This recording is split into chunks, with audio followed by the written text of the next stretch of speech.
Isang mapagpalang pagbati po sa bawat isa sa pangalan ng ating Panginoong Yesus. Welcome po muli sa ating Immersing in God's Presence, Prayer and Intercession. Shalom. Palagi po natin binabanggit ang shalom. I declare peace, joy, success, prosperity sa inyo, health, completeness, wholeness.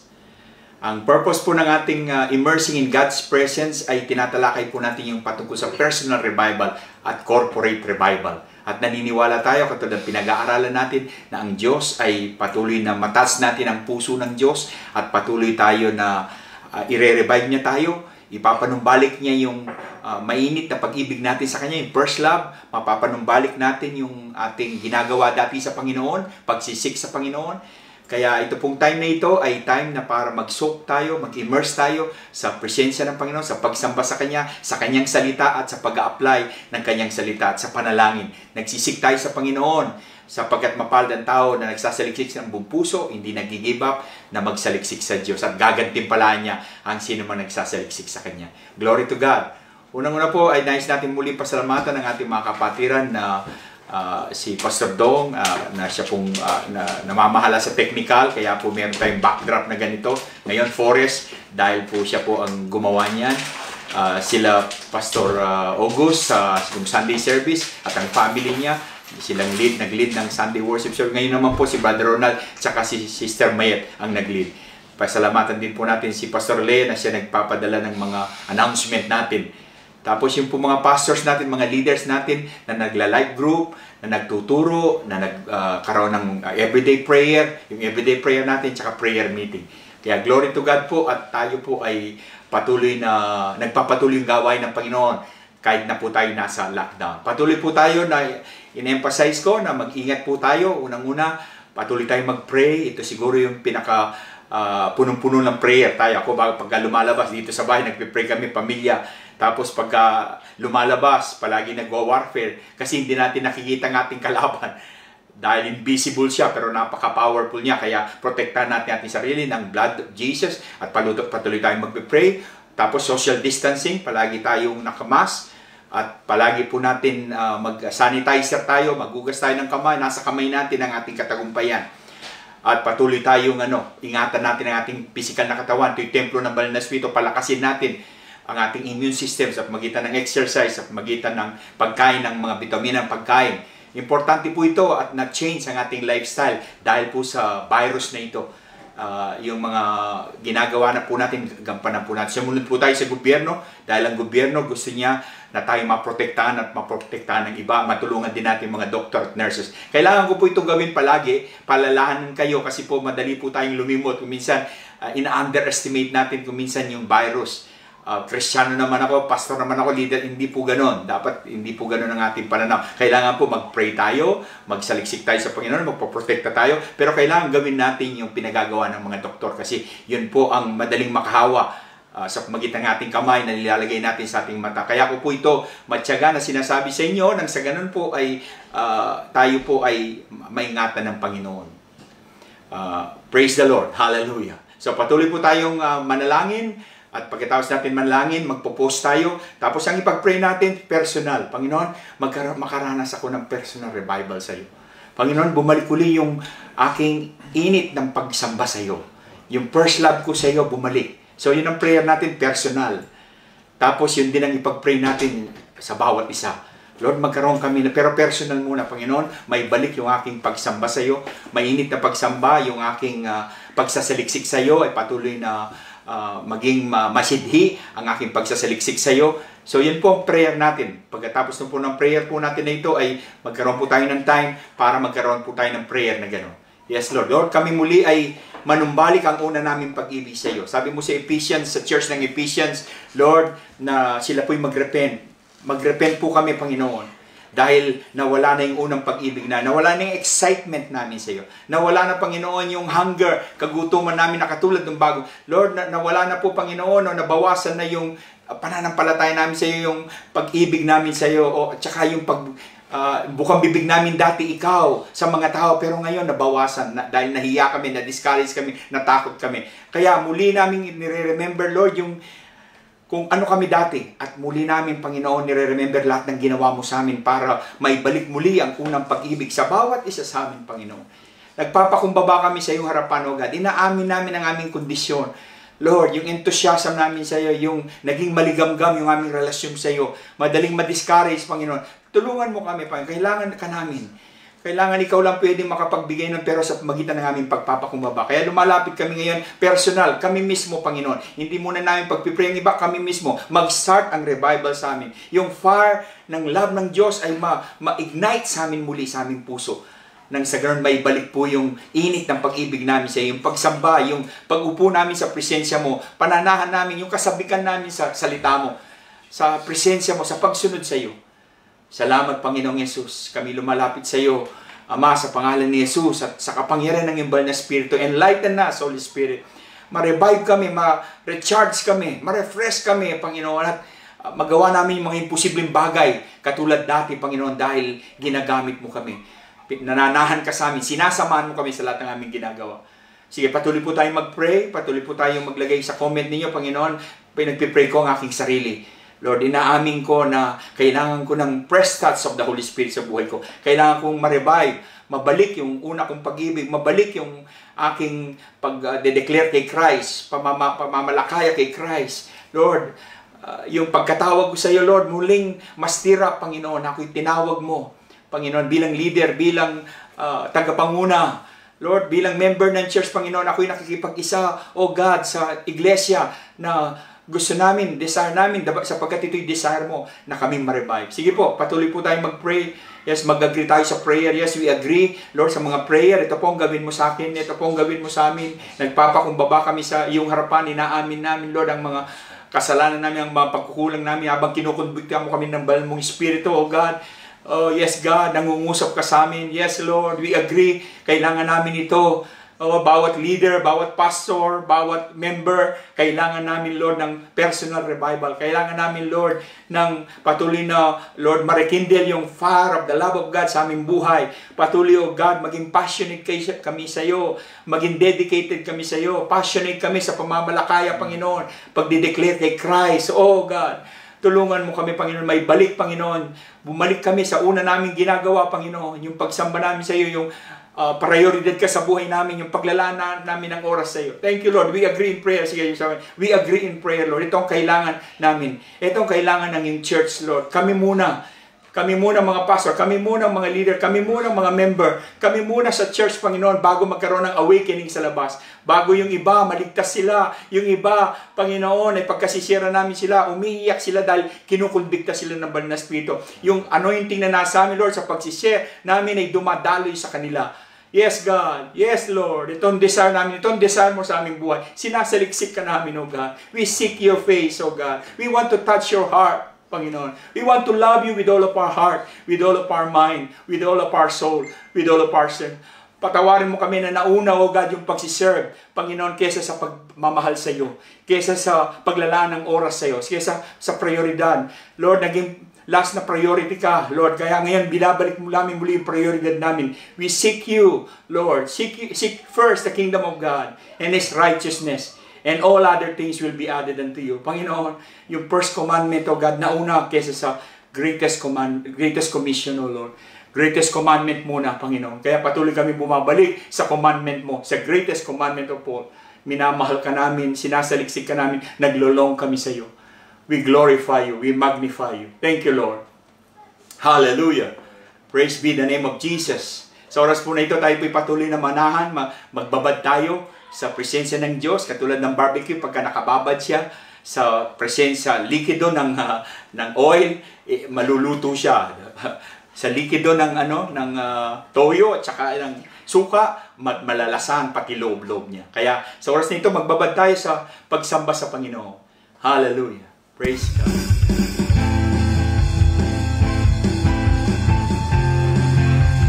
Hallelujah. Glory to you. Pinupuri ka namin, Panginoon. Sambahan namin sa oras po ito. Dahil sa piling mo, Diyos, ay may kalayaan. Sa piling mo, Diyos, ay may kagalakan. Sa piling mo, Diyos, ay mayroong tagumpay. Sa piling mo, Diyos,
This is my daily bread.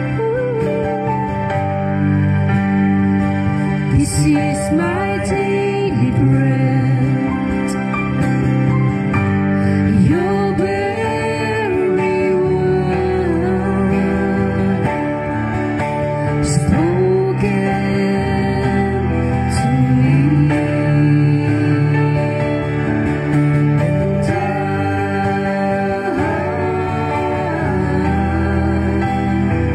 I'm desperate for you.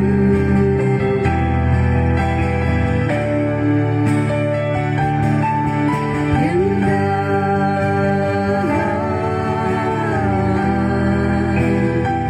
I'm lost without you.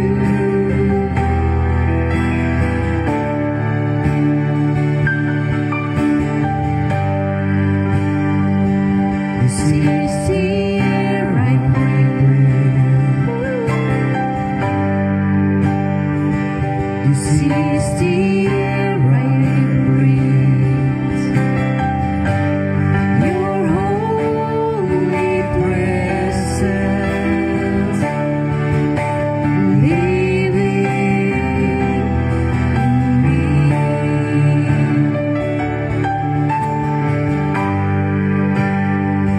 This is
people to whom revival comes, personal revival. Sino ang i-revive ng Diyos? Sino ang kandidato na bibigyan ng Diyos ng panibagong sigla, panibagong lakas, panibagong pag-asa? Sinong i-revive ng Diyos? Ayon sa pamantayan ng Diyos ng salita niya sa Isaiah 57 verse 15, tingnan natin kung sino ang candidate na i-revive ng ating Diyos. For the high and exalted one, He who inhabits eternity, itong Diyos, whose name is holy, says this, I dwell on the high and holy place, but also with the contrite and humble in spirit. Nananahan daw ang Panginoon sa isang mababa ang loob at saka yung mapaghingi ng tawad na tao, mababang loob. And I will revive the humble and to revive the heart of the contrite. The one who overcome with sorrow for sin. Yun ang po ang contrite heart. Ang i-revive ng Diyos, yung mabababang loob. Nagsisisi. Sasamahan ko sila, sabi sa Tagalog, at aking ibabalik ang pagtitiwala nila at pag-asa. So ito pong i-revive ng Diyos. Unang-una yung mga humble. Yung mga gutom, buhaw sa Kanya. Tapos yung pong nabubuhay sa katwiran. Sa bunga ng banal na spirito.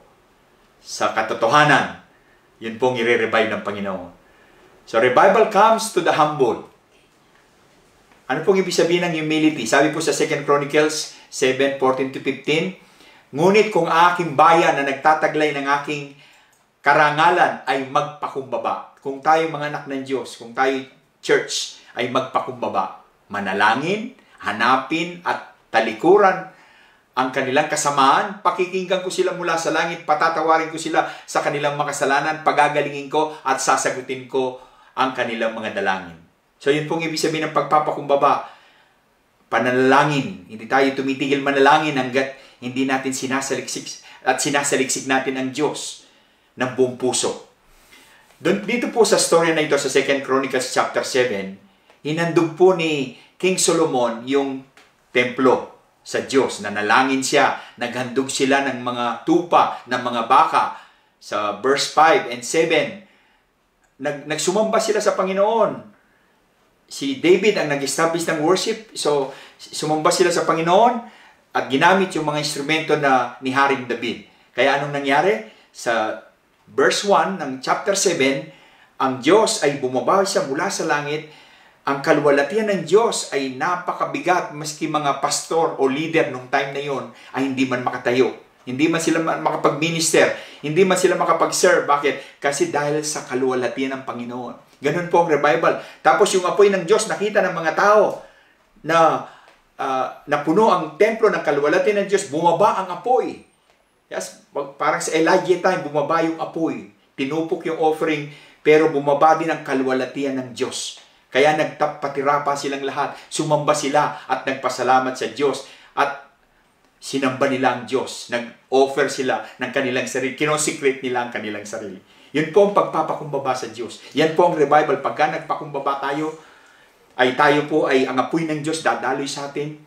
Pagka sinaliksik natin ang Panginoon, hindi tayo tumigil sa pagsasaliksik sa Kanya hanggat hindi natin siya matagpuan. Matyaga tayo nagsasaliksik, naghahanap sa Panginoon. At hindi tayo tumitigil sapagkat gagantimpalahan niya ang mga totoo, buong puso, nagtsitsaga na naghahanap sa Kanya, bigla na lang bababa ang presensya ng Panginoon at magkakaroon ng revival. Makukonbikta yung mga tao, maliligtas yung mga tao miraculously. Sa atin po, yung unang wave ng revival na nangyari po dito sa Vienna ay yung mga tao, papasok pa lang sila sa church building, na nararamdaman nila ang patutuo nila, nararamdaman nila yung pag-ibig ng Panginoon. Napaka-strong ng presence ng Panginoon. Yung iba nagwo-worship pa lang, naliligtas na sila. Yung iba pagka-altar call ay tumatakbo sila sa altar para sila'y maligtas, para sila'y matransform.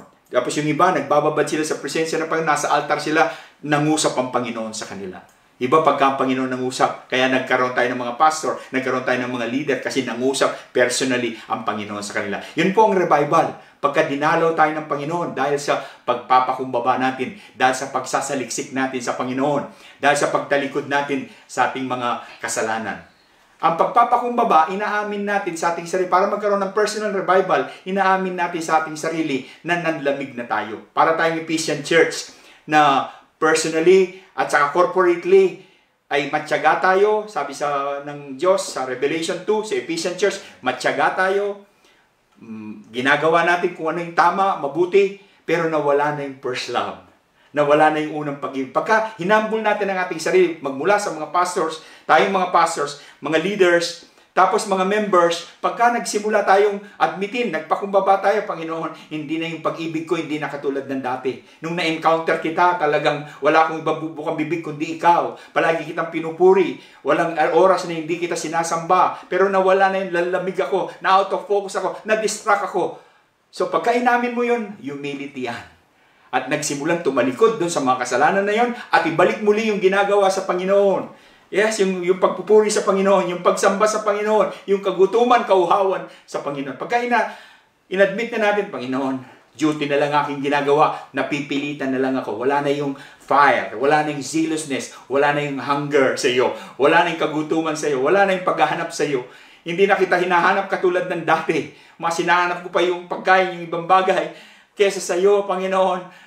Pagka humility yan. At pagka tao inadmit niya ang kanyang kasalanan, at humingi siya ng tawad sa Diyos, at tinalaga niya ang buhay niya sa Panginoon muli, nagawin muli yung mga dapat, magkakaroon ng revival. Maapuyan ka, marerekindle yung fire mo, mababalik yung first love mo, at mawawala yung mga discouragement mo, disappointment mo, kaya bumalik tayo muli sa Panginoon. Amen?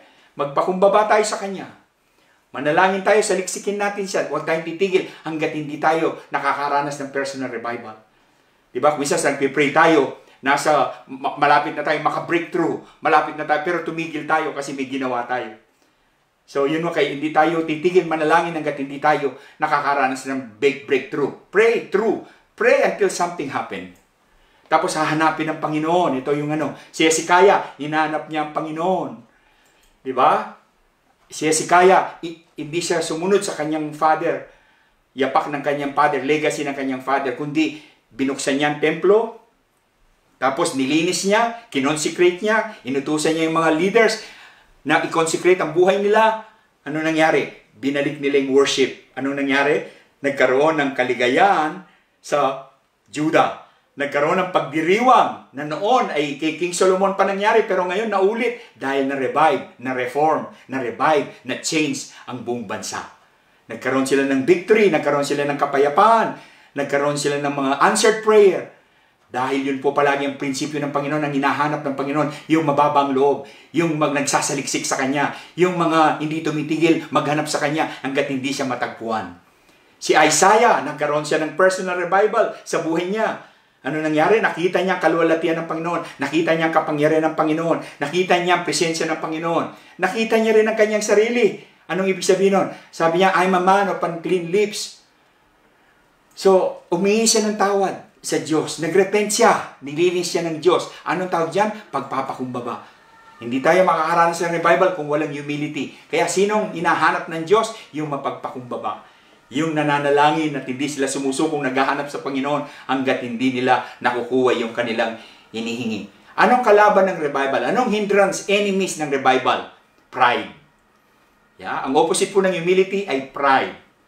Ang pride po ay ito po, iba-ibang bagay ang pride. Hindi lang po basta pride, kundi pagka hindi ka maturuin, hindi tayo maturuin sa salita ng Diyos. Hindi tayo maturuin, parang alam na nating lahat, ayaw na natin magpaturo. Pride yan. Enemies, kaaway yan ng revival. Hindi tayo makakaranas ng revival hanggang hindi tayo magpakumbaba. Ayaw natin sumunod sa utos ng Diyos. Ayaw natin sumunod sa delegated authority. Yeah? So, pride po yan. Hindi tayo mapagpasalamat, kundi mapag-complain. Nagmamurmur, imbis na mapagpasalamat sa Diyos, mapagpasalamat na binigyan tayo ng privilege na maglingkod sa Panginoon, na healthy tayo, mapag-complain tayo, yun po ay pride. Kaya kailangan ng pride mawala. Kailangan hihintahan natin ng pride yan, magpakumbaba tayo sa Panginoon. Pagka inamin na natin itong mga bagay, yung palagi ka nagsasalita, hindi tayo natututo kasi palagi tayo nagsasalita, hindi tayo nakikinig dun sa mga tao na tuturo sa atin. Iniisip lamang natin ating kapakanan, hindi natin iniisip kapakanan ng Diyos, kapakanan ng iba. Pride po yan. Mapamuna tayo sa iba, mapamintas para takpan yung ating sariling kapintasan, kahinaan. Sarili palagi ang sentro ng ating buhay. Palaging nagpapapansin sa iba. Nagmamayabang tayo. Yun ay form ng pride yan. Kaya kailangan po, hindrance yan. Sagabal yan sa pagkilos ng Panginoon. Hindi tayo sasamahan ng Diyos, hindi tayo re-revive pagka meron tayo niyan. Ano kailangan? Maging mapagpakumbaba tayo. Sabi po ng Biblia sa Matthew 23 verse 12, ang Diyos itataas niya yung mga nagpapakumbaba. Paggagalingin niya, sasagutin niya ng panalangin, ang Diyos gagamitin niya, bibigyan niya ng kapangyarihan, mananahan siya sa tao na mapagpakumbaba. Kaya pinagpala ang tao, walang inaasam kundi ang Diyos. Inaasahan kundi ang Diyos. Matthew 5:3. Tingnan natin yung mga mapagpakumbabang tao. Si Elisha, palagi siyang sumusunod kay Elisha. Binibitbit niya yung mga gamit ni Elisha. Palagi siyang nandoon. Dinidiscourage na siya ng ibang prophet na iwanan niya si Elijah, pero ayaw niya. Bakit? Kasi mapagpakumbaba siya. Willing siyang magpaturo, willing siya na i-honor yung prophet, yung authority, submissive siya. Anong nangyari? Hindi siya tumigil. Naghintay siya, nagsaliksik siya, at hindi siya tumigil. Hindi siya uminto hanggang napunta sa kanya yung double portion of anointing. Yung ginawa ni Elijah, doble ang ginawa ni Elisha. 2 times ang miracle na ginawa ni Elisha. Bakit? Kasi nagsaliksik siya. Hindi siya tumigil. Nagpakumbaba siya. Hindi siya uminto hanggat hindi niya nakuha yung sinasabi ng Panginoon para sa kanya na regalo ng Diyos. Si Jabez, mapagpakumbaba siya. Bakit? Kasi Jabez cried out to God. Umiyak siya sa Diyos ng Israel. Sabi niya, "O Diyos, palayain mo ko, pagalingin mo ko, pagpalain mo ko." At sinagot ng Diyos ang kanyang panalangin. Bakit? Hindi siya tumigil manalangin hanggat hindi niya nakuha yung kanyang hinihingi. Pagka hindi ka tumigil manalangin, hindi ka tumigil magpakumbaba, hindi ka tumigil manampalataya sa Diyos na siya'y makapangyarihan Diyos, pagka nilagay mo ang pananampalataya mo sa Diyos at sa kanyang salita, tiyak na ang Diyos sasagutin kanya sa panalangin.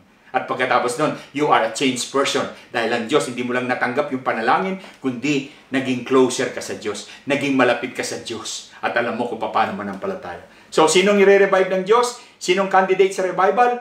Ang mababa ang loob. Ang mapanalangin. Ang nananalangin hindi humihinto hanggat hindi, ang tawag doon, faith, perseverance, patience. Tapos yung nagsasaliksik sa Panginoon. Anong pangalawang i-revive ng Panginoon? Revival comes to the hungry. Pagka gutom ka, uhaw ka sa salita ng Diyos. Pagka hinahanap mo ang Diyos. Tingnan natin yung mga gutom sa Panginoon. Gayahin natin sila. Psalm 27 verse 4, si David, meron siyang matinding kagutuman sa Diyos. Si David ay matagumpay. Napagtagumpayan niya yung bear, yung lion, si Goliath. Napagtagumpayan niya si King Saul. Naging king siya ng buong Israel. Ganun siya makapangyarihan. Tanyag siya. Pagka siya naglalakad, nagpaparada sila, ang dami niyang napatay. At si Goliath napatay niya. Tanyag siya na king. Napakayaman niya. Nasa kanyang posisyon. Pero ito ang hinahanap niya. Sabi, kay Yahweh, sa Diyos, ang isang bagay lang ang aking inihiling. Isa lang ang kanyang inihiling. Isa lang ang kanyang hinahanap. Ano yun? Isa lang ang kanyang inihiling. Isang bagay lamang ang aking inihiling, sabi niya. Isa lamang ang aking hinahanap. Hindi dalawa. Hindi tatlo. Isa lamang. Isa lamang ang aking goal. Isa lamang ang aking layunin, hangarin. Ang tumira sa templo ng Diyos habang ako'y nabubuhay. Bakit kayo gusto niyo tumira sa presensya ng Diyos? Dahil sa presensya ng Diyos, merong confidence siya. Nakita niya, pagka siya nagwo-worship sa presensya ng Diyos, nagkakaroon siya ng lakas para mapagtagumpay niya si Goliath. Nagkakaroon siya ng anointing, pambirang kapangyarihan para mapagtagumpay niya lahat ng pagsubok sa buhay niya. Kaya wala siyang ibang hangarin, kundi manahan sa presensya ng Diyos, pagbulay-bulayan ang salita ng Diyos, sundin ang salita ng Diyos, sumunod sa salita ng Diyos, magpasakop sa salita ng Diyos. Kaya tingnan mo, gutom siya, uhaw siya sa Panginoon. Mayaman siya, tanyag siya, nasa kanyang lahat, pero isa lamang hiningi niya, hindi kayamanan, hindi katalinuhan, hindi katanyagan, lalo, kundi ang hangarin niya, ang isa lamang layunin niya, ay ang hanapin niya ang Diyos, saliksikin niya ang Diyos. Magkaroon siya ng longing, ang kanyang soul, naglulong sa Diyos. My soul longs for you, O God. So kung ganito rin ang ating desire, kung hindi rin magkaroon tayo ng kagutom, anong kalaban ng kagutuman? Yung average. Kristyano naman ako, nagde-devotion naman ako, nagpapagamit naman ako sa Panginoon, ako ngayon nagpapastor, ako ngayon naglilid, tama na ito. Ang tawag po dyan, normal Christian, average, dito sa mundo. Pero sa Panginoon, hindi yun normal. Ang normal, katulad ni David. Nasa kanya lang lahat, pero isa lang ang hinahanap niya. Isa lang dinidesire niya. Isa lang ang goal niya. Isa lang ang kanyang Hindi marami, isa lang. Ano yun? Para makasama niya ang Panginoon habang siya'y nabubuhay. Para ma-enjoy niya yung presensya ng Panginoon. Yeah? Kaya tingnan mo, pagka siya'y mag-worship, mag-dance, hindi average lang, hindi normal lang, abnormal, undignified worship. Di ba? Yung dance, David dance, tingnan mo kung magsayaw siya. Pinakita ko sa inyo kung paano siya magsayaw. Above average, gutom, uhaw, crazy na pagsamba. Sa ibang tao, crazy, pero sa Diyos, yun ang normal. Kasi ang ating pamantayan kasi ay yung ibang church, ibang tao, ibang Kristiyan. Ang dapat pamantayan natin salita ng Diyos. Katulad nila David, sila'y, biro mo, kung di ba naman siya, isa lang hinihingi ko, isa lang ang inaasam-asam ko sa buhay, isa lang layunin ko. Kung in-interview siya, ano pa bang gusto mong marating sa buhay? David, nasa sa'yo ng lahat, tanyag ka na, tanyag ka dahil napatay mo si Goliath, tanyag ka kasi na-conquer mo yung land, yung mga Philistine, tanyag ka kasi sikat ka na king, ikaw ay man after God's own heart, ikaw ay mayaman, ikaw ay may kapangyarihan. Ano pa bang hinihingi mo sa buhay? Sa interview, tin-interview siya ng ng ABS-CBN, GMA, ng ibang station. Anong sabi niya? Isa lang ang hinihingi ko. Isa lang ang hinahangad ko. Isa lang ang gusto kong mangyari sa buhay. Isa lang ang pangarap ko.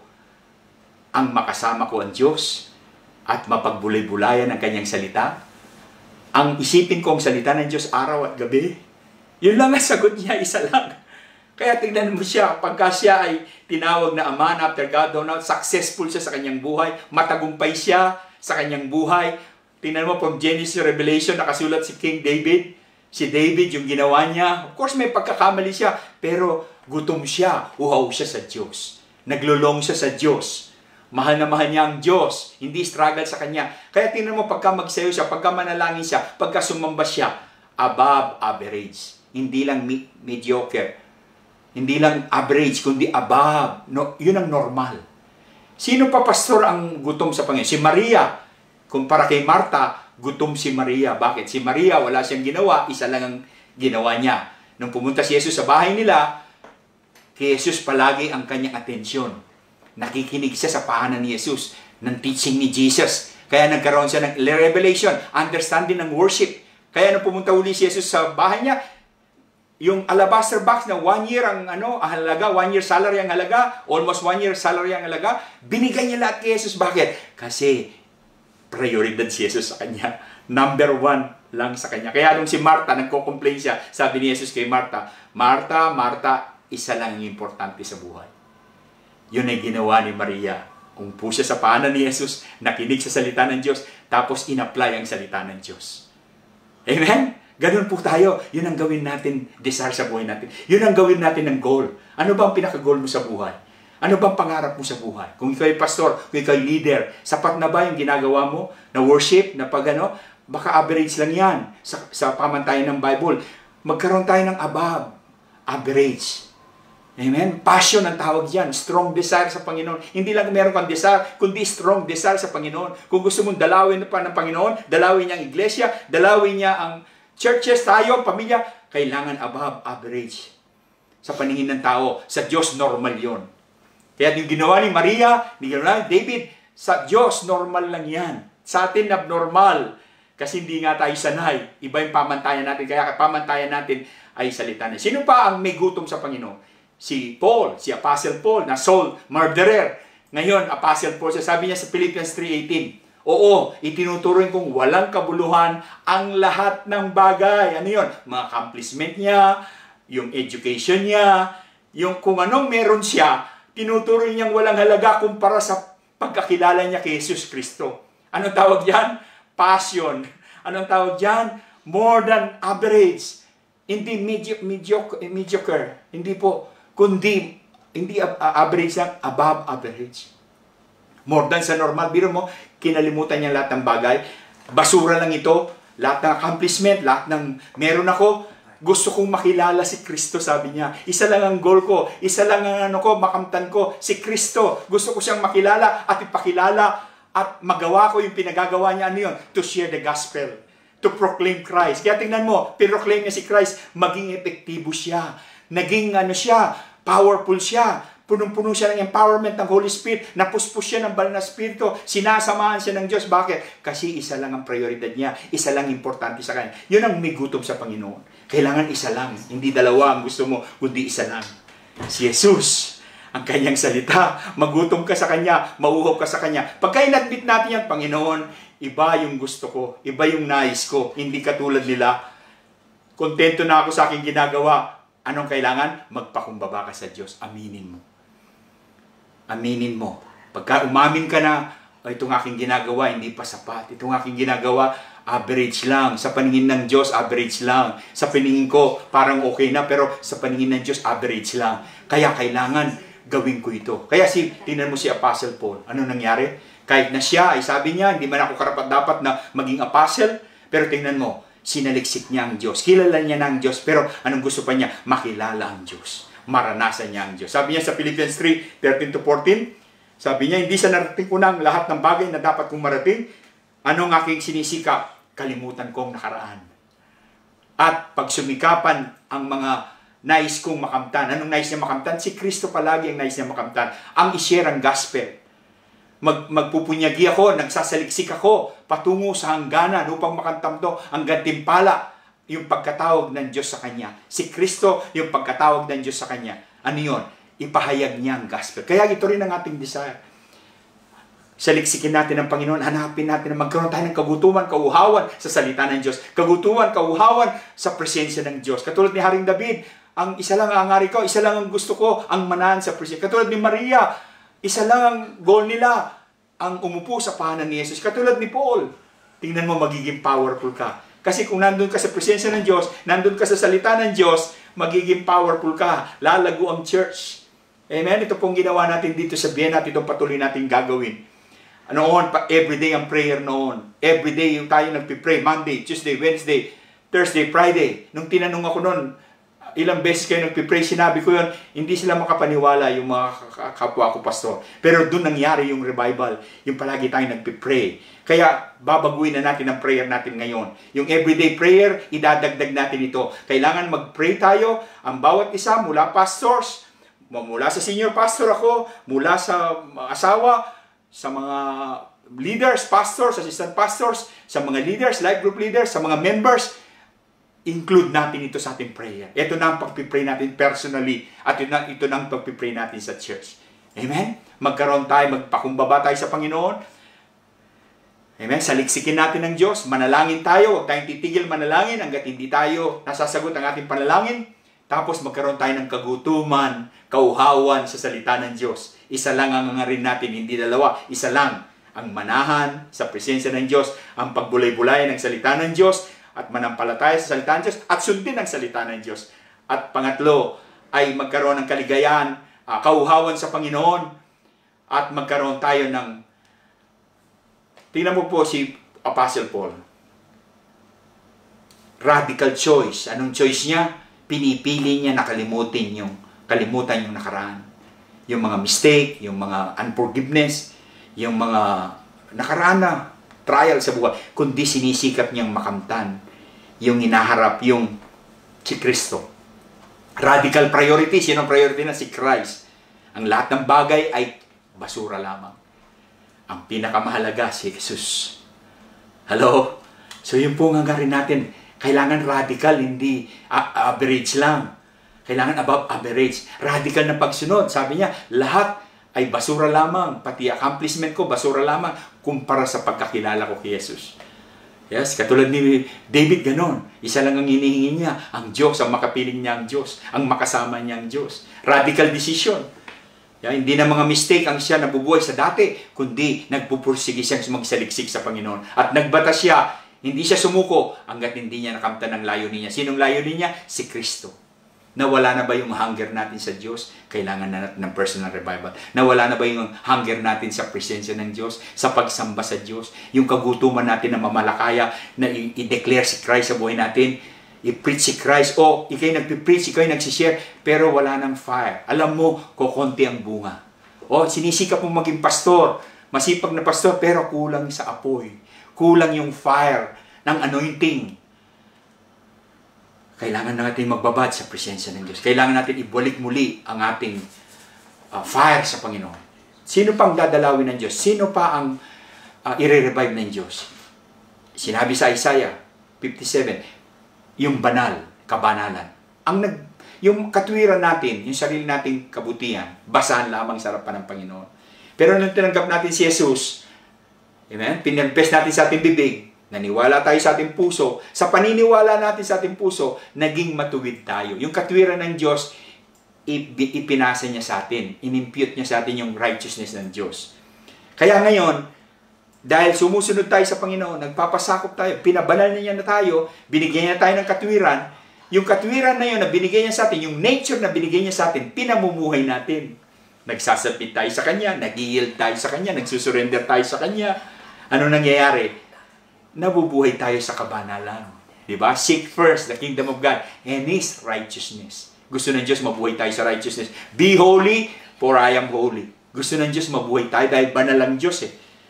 Ayaw niya tayo. Gusto ng Diyos tama ang ating puso. Ito pong nakita ko po sa buhay. Basta tama ang puso mo sa Panginoon, yun ang pinakamahalaga sa lahat. Mababa ang puso mo, gutom, at tama ang puso mo. Walang paghahangad sa sarili mong kapakanan. Walang paghahangad na marumi, masama. Hindi gusto ng Diyos yan. Tama ang puso mo, tingnan mo. Tama ang pamumuhay mo.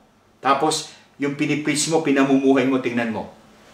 Ang Panginoon ay ibabakapan ka niya. Ang Panginoon ay sasamahan ka niya. Ang Panginoon, dun sa lahat ng gagawin mo, matagumpay. Bakit? Kasi tama ang puso. Ito po yung hinahanap ng Diyos, tama ang puso. If the pattern is right, sabi nga, the glory of God will fall. Ano yung pattern? Yung right ang puso mo sa Panginoon. Matuwid, yung katuwiran ng Panginoon, at pinamumuhay mo yung katuwiran ng Panginoon sa buhay mo. Tingnan ninyo, sa Joshua 3:5-6, isang halimbawa ito, na yung Israelites, tatawid sila sa Jordan River. Noong time na yon, malakas ang agos. Noong time na yon ay harvest time, kaya mataas yung tubig. Pero anong sinabi ng Diyos kay Joshua? Sabi niya, sabihin mo sa mga tao, lalong-lalo na sa mga leaders, sa mga Israelites, linisin ninyo ang inyong mga sarili, sapagkat bukas, masasaksiyan ninyo ang mga himalang gagawin ni Yahweh. So, ganun din ang instruction sa atin. Para makross natin yung river, makaranas tayo ng revival, magtagumpay tayo, maka-breakthrough tayo. Amen? Mag-cross tayo sa river na yon, sa river ng revival. Ano mangyari? Linisin ang sarili. Italaga ang sarili sa Diyos. Pagkatapos linisin ang sarili, italaga ang sarili sa Diyos, may himalang mangyayari sa atin. I-humble natin ang ating sarili sa Diyos, saliksikin natin siya, manalangin tayo, hanggat hindi tayo nakukuha ang ating panalangin, ay magpapatuloy tayo, maging gutom tayo, haw tayo sa Panginoon, italaga natin ang ating sarili, alisin natin lahat ng mga bagay na marumi sa ating buhay, mga Diyos-Diyosan, yung mga bagay na nagiging sagabal, enemy ng revival, may gagawing himala sa iyo ang Diyos. Kaya anong nangyari, anong resulta? Nagpalinis sila, tumalikod sila sa mga kasalanan, sinanctify nila ang kanilang sarili, kinosecrate nila ang kanilang sarili. Anong sinabi? Sa Joshua chapter 3, verse 14-17, nakatawid sila sa ilog. Yes, na yung agos, nawala yung agos. Tumigil yung agos, tapos yung tubig na tuyo. Parang yung time ni Moses, di ba, nahati yung dagat. Dito rin, nahati yung dagat na natuyo yung mas malaking miracle ito. Natuyo. Nakatawid sila sa pampang ang buong sambayanan ng Israel. Ganon din po tayo. Makakatawid po tayo. Kung nasaan tayo ngayon, makakatawid tayo. We can cross over. We can break through. Amen? Sa magitan ng pagtatalaga sa Panginoon. Dahil ang Panginoon ay banal. We are set apart from God. For God. From sin. For God. Nakatalaga tayo sa Panginoon. Yan, nagpapalinis tayo. Yun pong ibig sabihin. Anong kailangan mga hindrance ng revival? Anong mga sagabal sa revival?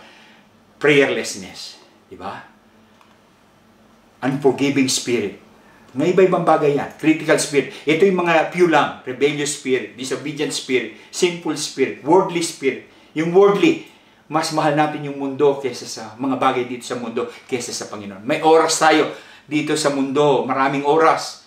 Pero sa Panginoon ko konti. Kaya na-lockdown tayo, kaya ang Panginoon, inano niya ito eh. Itong paraan niya para i-call back niya yung attention ng church. Amen? Ang mga pastor, ang mga leader, ang mga member, kami, tayong lahat, kino-call back niya yung muli yung attention natin. Isa lang ang importante, isa lang ang pinakamahalaga dito sa lockdown na ito, ang Panginoon. Amen? Tapos pamilya siyempre, pero Panginoon. Kaya inalis niya yung mga hindrances. Kaya I pray na apply natin to. Gawin natin ito. Pagka naririnig ninyo ang salita na ito, palagi ninyong ulitin itong mga revival na message na ito at patuloy tayong i-apply natin ito sa buhay natin. Hindi lang ito theory, hindi lang ito information, another teaching, kundi when you hear the Word of God, obey the Word of God. Do not harden your heart. Huwag mo nang ipagpabukas. Gawin mo kagad yung salita ng Diyos. Anong tawag dyan? Humility. Anong tawag dyan? Hunger. Anong tawag dyan? Set apart for God, consecration. Hallelujah. Prayerlessness. Yes, hindi na tayo mapanalangin katulad dati. Hindi na natin ino-obey ang Holy Spirit.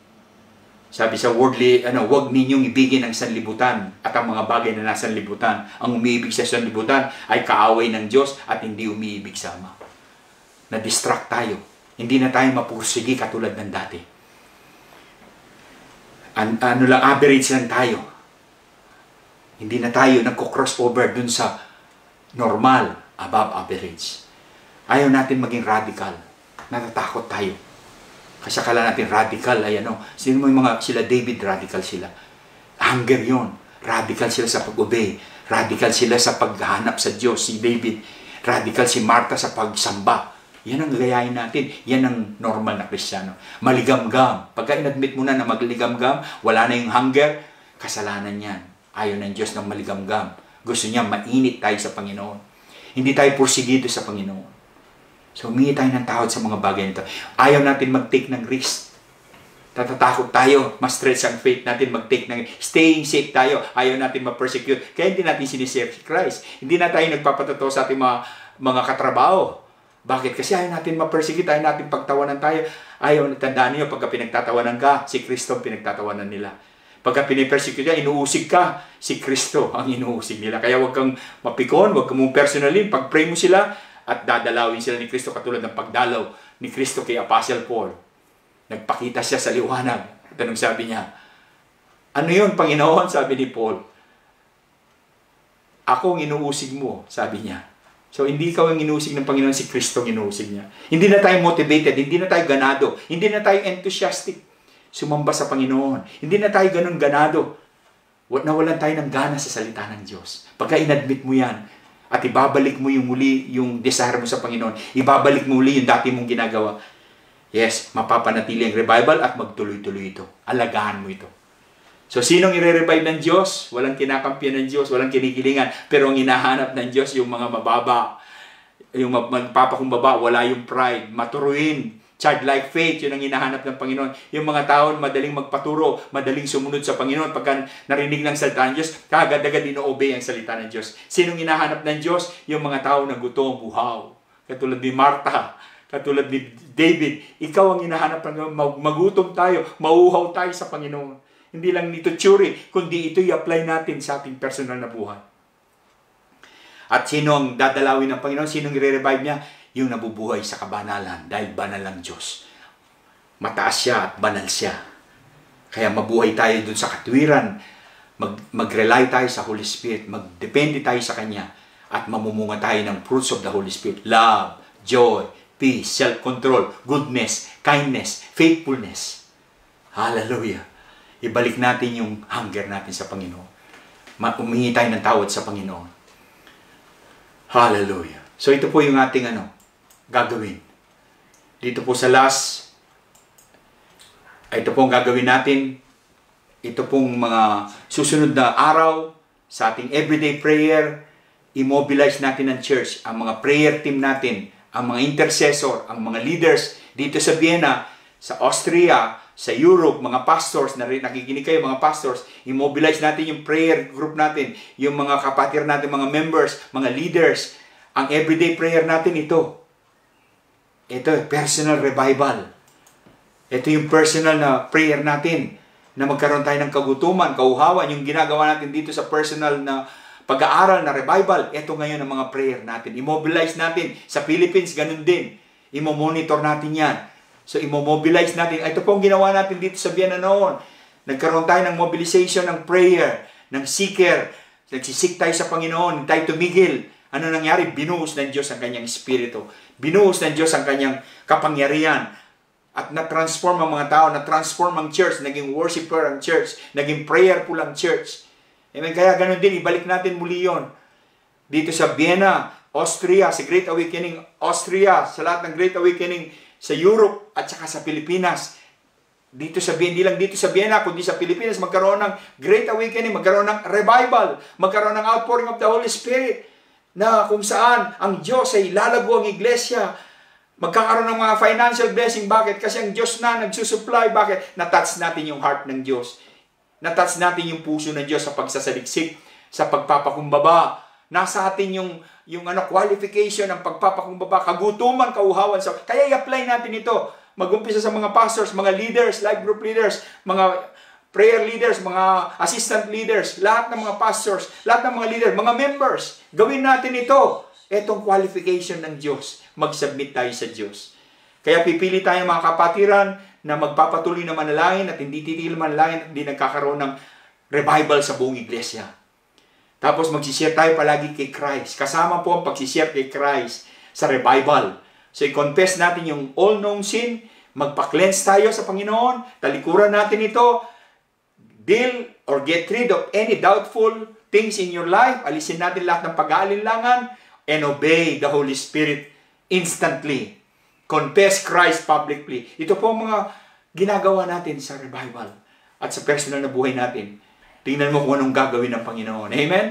Marami siyang magagawa siya ng mga himalang bagay. Katulad dun sa Old Testament, ang kaluwalhatian ng Diyos ay dadaloy sa atin at hindi na tayo makatayo dahil ang mga tao, nakukonbikta na sila. Ang mga tao na experience nila ang Diyos, na transform, nagkaroon ng transformation ng buhay, nagkaroon ng Great Awakening. Ito po ang plano ng Diyos. Ito ay kalooban ng Diyos. At naniniwala ko, kung sama-sama natin itong gagawin, magkakaisa tayo dito, magkakaroon hindi lang personal revival, hindi lang revival dito sa second wave ng revival dito sa church sa Vienna, kundi sa Austria, Europe, at saka sa Pilipinas.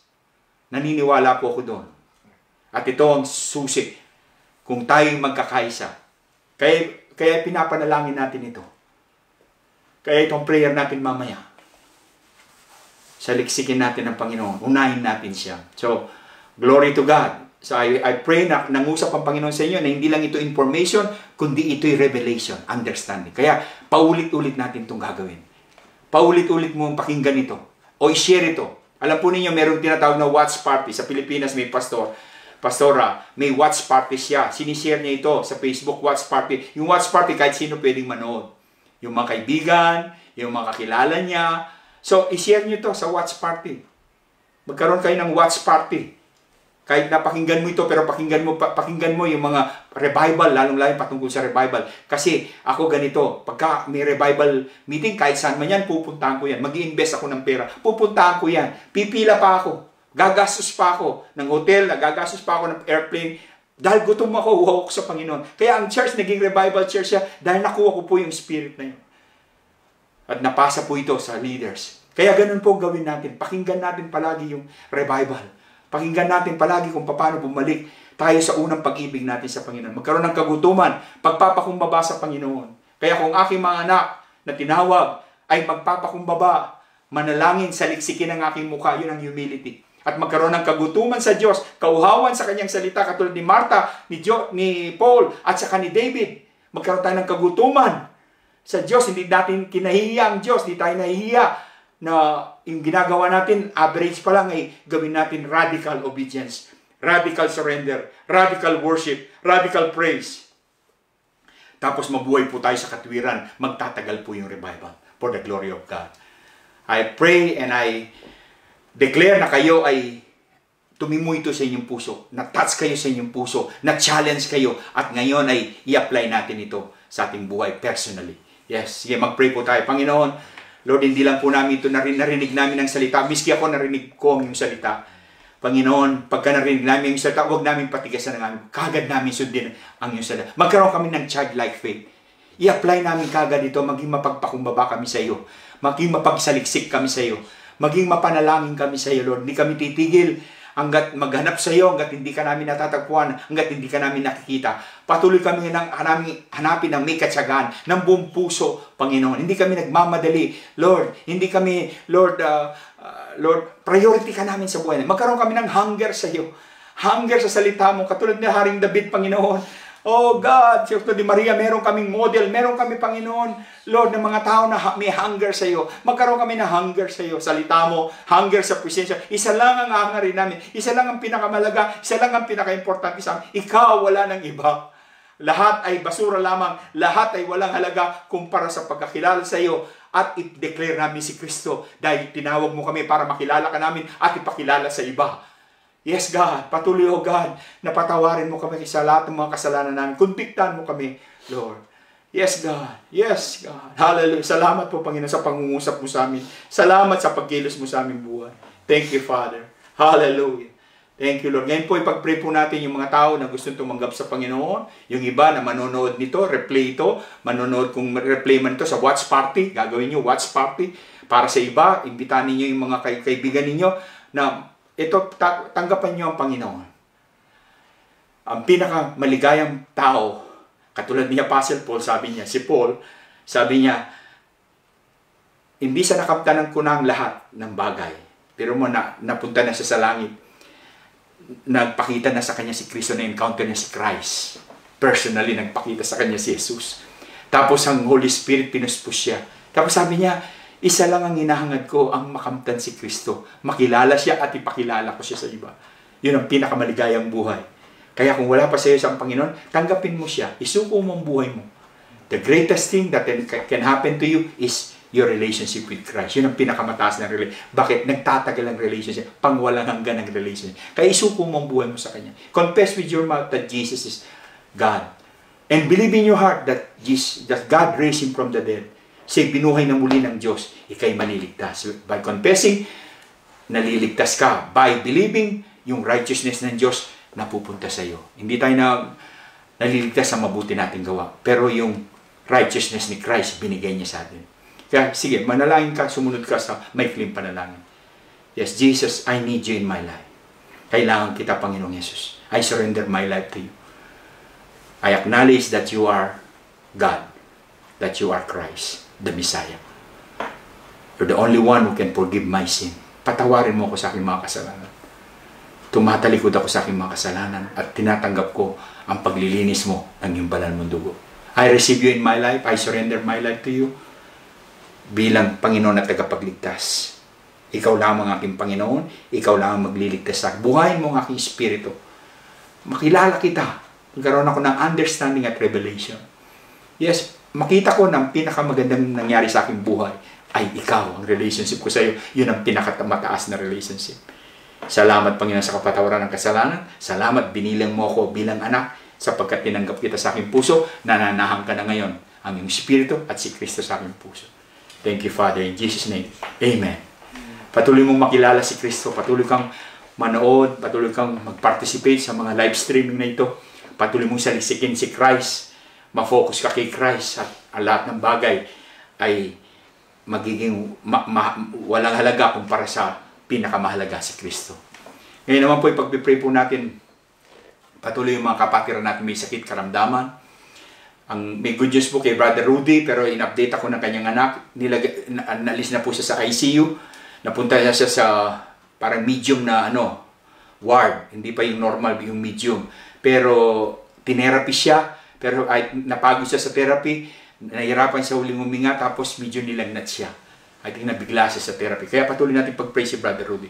O ipag-pray ko kayo kung meron kayong sakit at karamdaman. O mag-join kayo kung meron kayong relatives na may sakit at karamdaman. Every time na mag-pray tayo for the glory of God, may gumagaling. May nagtitext na refresh sila, na recharge sila, at na gumaling sila sa mga sakit karamdaman.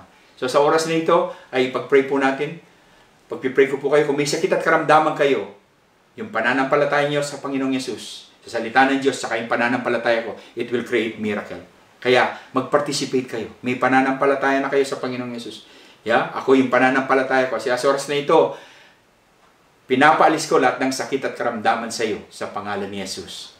Lahat ng sakit, lahat ng pain sa buong mong katawan, lahat ng high blood pressure, lumayas ka sa kanyang katawan. Sa templo ng banal na Espiritu. Sa katawan nila, sa pangalan ni Jesus. Yes, lumayas ang lahat ng anumang high blood pressure, anuman mga sakit at karamdaman sa inyong katawan, lumayas ito sa pangalan ni Jesus.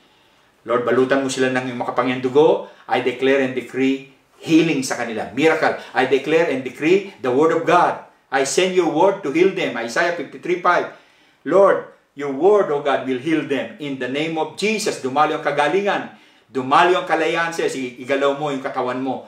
Yes, na may sakit at karamdaman. Sige, in the name of Jesus, mawala yung mga headache, insomnia, mawala lahat ng sakit at katawan, lahat ng fever, lahat ng flu. Yes, kay Brother Rudy at saka sa mga may sakit, pinapaalis ko lahat ng fever, lahat ng flu, lahat ng virus, lumayas sa katawan. Sa pangalan ni Jesus, and I declare miracle, miracle after miracle sa buhay mo. Supernatural power of God dumali sa iyong buhay. Mula sa ulo mo, papunta sa iyong paa. In the name of Jesus. Yes, in Jesus' name, receive the healing right now. Yes, God is doing something. God, thank you, Lord. I bless what you're doing, Jesus. I bless what you're doing, oh God. Salamat. More, Lord. More of you. More of your power. More of your anointing. More of miracle, oh God, sa buhay ng bawat isa. In the name of Jesus. Yes, more miracle, God. More power sa iyo. Yes. Even yung may COVID virus, lumayas ito sa kanilang katawan. Lahat ng virus. Yes. At ang kapangyarihan ng Diyos, ang banal na Espiritu, ang anointing, ma-destroy yung lahat ng virus sa kanilang katawan. In the name of Jesus. At dumali ang kapangyarihan ng Diyos. Ang pag-ibig ng Diyos dumali sa inyo. Hallelujah. Glory to your name. We give you all the glory, God. Sa lahat ng ginawa mo, sa lahat ng ginagawa, all the glory belongs to you. Thank you, Lord. Hallelujah. Yes, yung mga may takot, yung may mga pag-aalala, yung may mga doubt, pinapaalis ko lahat ng takot, lahat ng pag-aalala sa pangalan ni Jesus at magkaroon ng kapayapaan at kaligayahan sa oras nito sa pangalan ni Jesus. Hallelujah. Glory to your name, Jesus. Sa oras po na ito ay ipag-pray po natin para ma-revive tayo. Ipag-pray po natin yung, aminin po natin yung ating mga kasalanan. Aminin natin na nawala na tayo ng gana, nawala na yung first love. Aminin natin, humility ito, humble. Yung mga re-revive ng Diyos, yung mga papagpakumbaba. So admit and repent to God any known sin. Kung may mga kasalanan sa buhay natin, may pride, hindi ka nagpapaturo, ikaw lang nagsasalita, ayaw mong makinig, matigas yung ulo, pride yan. Sige, humingi tayo ng ng tawad sa anumang pride. Sige, you cannot be corrected, does not like to follow instruction, pride yan. Is not thankful, but nagko-complain tayo, refuses to listen, pride yan. Things of his, humingi tayo ng tawad sa mga pride na ito, mga katigasan ng puso. Yes, papag-criticize sa iba. Yes, palaging sentro ng ating buhay. Tayo, tumatawag tayo ng pansin ng iba. Hindi tayo naging mapagpasalam. Sige, humingi tayo ng tawad. Panginoon, patawarin mo kami. Nagpapakumbaba kami. Meron kaming form of pride sa buhay namin. May ego kami, may pagpapataas. Ayaw namin magpakorek. Ayaw namin makinig. Tama naman yung sinasabi. Ayaw namin makinig. Lord, pinapatigas namin ang aming puso. Tinataas namin ang aming sarili kaysa ikaw. Panginoon, patawarin mo kami sa any form of pride. Sige, humingi po tayo ng tawad. Yes. Yes. Humingi po kami ng tawad, Panginoon, sa anumang pride, sa anumang pong kataasan na ito. In Jesus' name. Humingi po tayo ng tawad sa prayerlessness. Yeah? Yung unforgiving spirit, critical spirit, rebellious spirit, disobedient spirit, sinful spirit, worldly spirit, o yung average Christian. Yung average lang, yung ayaw mong sumobra na magpuri sa Panginoon. Pagkano tama na ito, okay na ito sa Panginoon, pero panalangin lang ng opening prayer lang, parang ano lang. Yung wala kang gana sa yung duty na lang, ang manalangin, hindi na passion, na wala na yung hunger mo, passion mo. Sige, humingi ka ng tawad sa Panginoon. Lord, nawala na po yung hunger ko. Alam mo po, Panginoon, nawala na akong gana sa iyo. Yung duty na lang ang devotion ko, hindi na ako ganun excited sa presensya mo. Tinatamad ako pagka bago lang binabasa ko, pero pagka Facebook ay ganadong-ganado ako. God, patawarin mo kasi humingi po tayo ng tawad, pagpapakumbabayan. Yes, yung hindi ka na napipilitan ka na lang mag-pray, napipilitan ka na lang mag-fellowship sa Panginoon, nawawalan ka na ng gana, nawawalan ka na ng sigla. Yes, hallelujah. Hindi ka na nagpupursige, maligamgam na ang relasyon mo sa Panginoon. Yes, hindi ka na ganado, hindi ka na enthusiastic. Lord, patawarin mo ko. Katulad ni Haring David, Lord, ay silos siya sa isa lang yung minimiti niya. Ako, distracted ako. Iba-ibang minimiti ko yung makamundo ang aking ninanais, ang aking ninanasa. Dito pa rin sa mundo. Wala pa rin sa iyo. Kaya patawarin mo ako, Panginoon. Yes, God. Hallelujah. Yes, ang pagpapakumbabahin sa Panginoon. Magpakumbaba tayo. Tumalikod tayo sa ating mga kasalanan. Yes, i-renounce natin yan. Palayasin natin yan sa ating buhay. Espiritu ng pride, lumayas ka. Espiritu ng doubt, lumayas ka. Espiritu ng ano pa mga pag-alinlangan, lumayas ka. Ano man pag-aalala, lumayas ka sa aming buhay. Ano man mga katamaran, lumayas ka sa aming buhay sa pangalan ni Espiritu ng selfishness. Ano mang espiritu nito, lumayas ka sa buhay namin. Sige, palayasin natin iba, alam nyo nang gawin yan. Palayasin natin lahat ng mga katwiran na baluktot, yung mga pride, any form, hindi na maturuin na puso, matigas na puso. Yes, palaging sumasalangsang sa iyo. Walang gana sa iyo. Yes, lumayas ka sa buhay namin sa pangalan ni Jesus. Oh, yes, God. Puspusin mo kami ng iyong pag-ibig. Puspusin mo kami ng kagutuman, kauhawan sa iyo. Yes, ang pagpipray natin susunod ay yung kagutuman, kauhawan sa Panginoon. Isa lang ang hangarin natin sa buhay. Katulad ng Psalm 27 verse 4. Ito yung prayer ni David. Ito yung desire niya. Isa lang ang hinihingi ko, Panginoon. Isa lang ang aking hangarin at layunin. Ang manahan sa presensya ng Diyos. Ang tumira sa templo ng Diyos at mapagbulay-bulayan ng kanyang salita. Mapagbasdan ng kanyang kabutihan, ng kanyang katapatan, ng kanyang kagandahan. Yun ang hinahangad natin, Panginoon. Sige, humingi tayo ng tawad sa Panginoon kung naghangad tayo ng iba. Ang hinahangad natin ay para matanyag tayo, o para makilala tayo, o para makamundo lamang.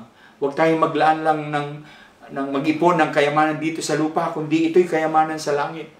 Hangarin mo ang Panginoon, makilala ang Panginoon, maranasan ang Panginoon, at may pakilala sa iba. Itong greatest assignment natin kaya tayo nandito sa lupa. Itong pag-ipunin natin, dito natin mag-invest, dito tayo mag-aksaya ng oras. Sigurado sulit ang ating oras. Sulit yung ating investment. Kaya isa lang ang hangarin mo. Sige, kung humingi ka ng tawad, kung na-distract ka, kung napunta ka sa mga worldly na bagay, kung ikaw ay inahangad mo na ay iba na. Yes, kaya na-stress ka, kaya wala na sa kalooban ng Panginoon. Magkaroon tayo ng radical na decision, radical na prioridad sa buhay. Si David, ang prioridad niya, radical na prioridad, ang Panginoong Yesus, ang Diyos. Ang choice niya, pinili niya, isa lang ang pinili niya. Isa lang ang gusto niya. Nagkaroon siya ng radical decision. Ganun din si Apostle Paul, nagkaroon siya ng radical decision. Yes, God. Hallelujah. Hallelujah. So, kung anong ginawa ko sa inyo ngayon, yun din ang gagawin natin sa ating everyday na life. Yan din ang gagawin natin sa church. So, immobilize natin ang mga leaders, ang mga pastors. Ganito ang gagawin natin. Yeah. Magkaroon tayo ng pagpapakumbaba sa Panginoon. Magkaroon tayo ng pagsasaliksik sa Kanya. Magkakaroon tayo ng time na pagsamba sa Kanya. Magkaroon tayo ng time na kung saan ay hindi tayo titigil hanggat hindi natin maranasan ang Panginoon. Ito po yung leader, tsaka mga pastor, mga member na tipunin nyo yung mga kapatiran natin na nakaranas sa Panginoon, na gusto mag-participate sa i-consecrate ang sarili, maging humble sa Panginoon. Magkaroon ng cleansing tayo. Tapos magkaroon tayo ng prayer. Huwag tayong titigil sa prayer. Tapos i-share natin si Christ sa iba. I-share natin ang gospel sa social media. Sa iba-ibang kaparaan, share natin ang gospel sa iba.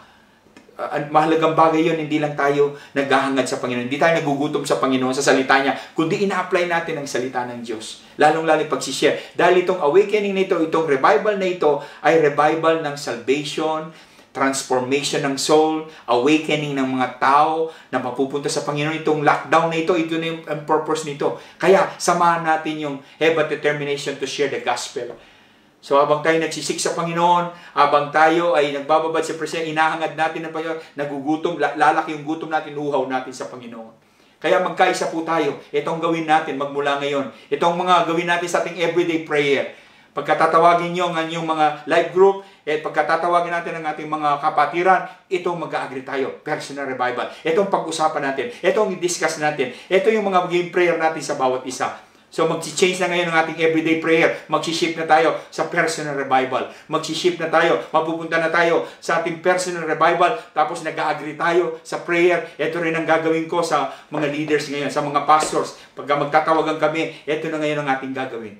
So lahat napapanood dito, paulit-ulit natin to, ilagay natin sa watch party ito, nang sa ganun makita ng iba, nang sa ganun ang iba ay ma-encourage, nang sa ganun ang iba magkaroon ng hunger sa Panginoon. Yes, yung iba ay na-stir up, yung iba ay nakikita ko na nakukuha niyo ito, ang iba ay naririnig niyo ito, nagkakaroon kayo ng revelation, bakit ginagawa niyo kagad? Yung iba ay kagad ninyong nakukuha ito, kaya yung mga iba nauunang ma-i-apply ito. Yung sino naunang na-i-apply ay yun ang mangyayari. Magkakaroon kayo ng mga patotoo. Kaya siya nyo yung mga patotoo ninyo pagka kayo nag-agree sa prayer. Pagka ito yung heart natin. Lahat ito na ang heart natin.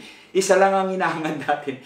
Isa lang ang gusto natin mangyari. Isa lang ang goal natin. Sino? Si Kristo. Ang makilala siya. Ang saliksikin siya. Hanggat hindi natin siya maranasan sa buhay natin, ang mapuspos ng kanyang kapangyarihan, ang tayo ay manahan sa kanyang presensya, sa kanyang salita, i-apply natin ang kanyang salita. Amen? Tapos i-share natin si Kristo. O ibahagi natin si Kristo. Ito lang ang puso ng Panginoon at maging isa lang tayo. Isa lang ang hangarin natin.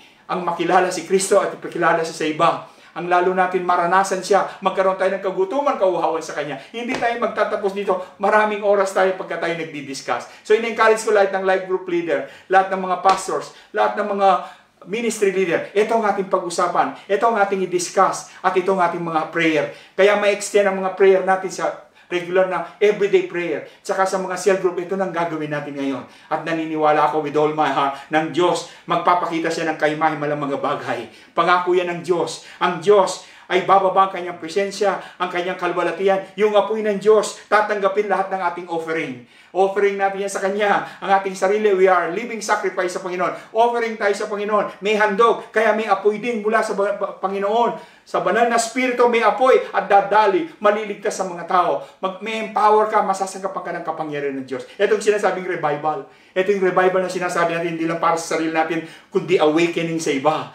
Salvation, transformation sa iba. Yes, makakapag-raise up tayo ng mga disciple, follower ni Christ na on fire sila sa Panginoon. Passionate sila sa Panginoon for the glory of God. Hallelujah! Excited ako sa gawin ng Panginoon. Excited ako habang ito'y ginagawa ko at pinag-aaralan. Yes, naniniwala ako na dadalo ito sa inyo. Dadalo ito sa mga life group. Dadalo ito sa mga bahay. Dadalo ito sa church. Yes, in the name of Jesus. Itong purpose ng lockdown para magkaroon tayo ng personal revival, para magkaroon tayo ng personal na encounter sa Panginoon. Yes, para tayo makilala lalo si Kristo, saligsigin siya at magutom, mauwaw sa Kanya.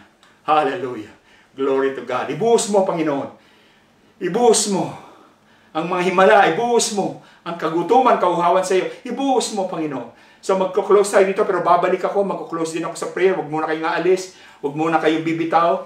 Kasi minsan pagka-closing na, aalis na yung iba, kaya mawawala yung mga nanonood. So, magpatuloy po tayo. Magkaroon tayo ng closing prayer.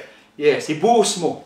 Itong prayer natin, gawin natin prayer ito, hindi lang closing. So, ibuhos mo, Panginoon, ang presensya mo. Ibuhos mo ang kalwalatian mo. Ibuhos mo, Lord, yung kagutuman ko. Ibuhos mo, Panginoon, ng revelation and understanding. Ibuhos mo, Lord. Oh, shakamarama, shakamarama. Oh, ibuhos mo ang kalwalatian. Ibuhos mo. Lord, may task ka. Mapuri ka, maparangalan ka. Tuksan mong kalangitan. Pagpapala mo, buksan mo ang kalangitan, ibuhos mo ang kasaganaan. Handa na kami sa lubig, mga pagpapala mo. Ibuhos mo, ibuhos ng ibuhos mo. Ibuhos mo sa bandari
Glory to God.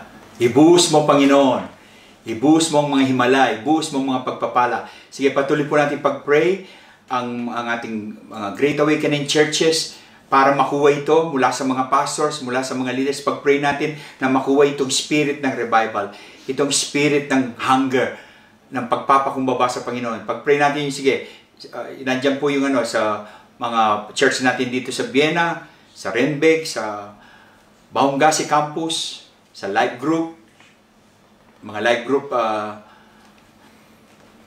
group natin, at saka yung mga House Church 1, House Church 2. Pag-pray po natin yung Gak Wiener Neustadt. Sige, pag-pray po natin sama-sama sa Linz, Salzburg, Klagenfurt, na makuha nila, Panginoon, Lord, yung revival spirit. Magkaroon ng revival, awakening sa mga tao, Lord. Magkaroon ng transformation ng buhay, kagutuman, kauhawan sa Geneva, sa Lausanne, sa Nyon, sa Olten, Switzerland, God. Magkaroon, O God, ng pagkilos mo, magutom yung mga tao sa salita mo. Isa lang, Lord, ang ahangarin nila. Itodo nila, Panginoon, ang pagbibigay nila sa inyo ng offering, pagbibigay nila sa inyo ng pag-surrender sa iyo. Sa Udine, sa Trieste, sa Milan, yes, sa Athens, O God. Kumilos ka po sa mga kapatid namin, magmula sa mga pastors, sa mga leaders. Ibuhos mo yung kaluwalhatian sa Tetuan, Madrid, Lord, sa Las Rosas, Madrid, sa Marbella, Lord, sa Torremolinos, sa Malaga, Spain, Lord, ibuhos mo ang pagkilos mo sa kanila. Yes, ibuhos mo ang pagpapala mo, ibuhos mo ang himala mo, ibuhos mo ang protection mo. Yes, sa Gak Tenerife, Canary Island, sa Paris, France, O God,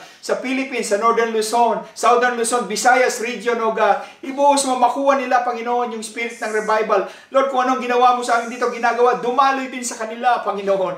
Oh, magkaroon ng mga transformation ng buhay, magkaroon ng revival ng souls, magkaroon ng great awakening, Lord. Yes, city-wide awakening, country-wide awakening, in the name of Jesus. Yes, God, hallelujah.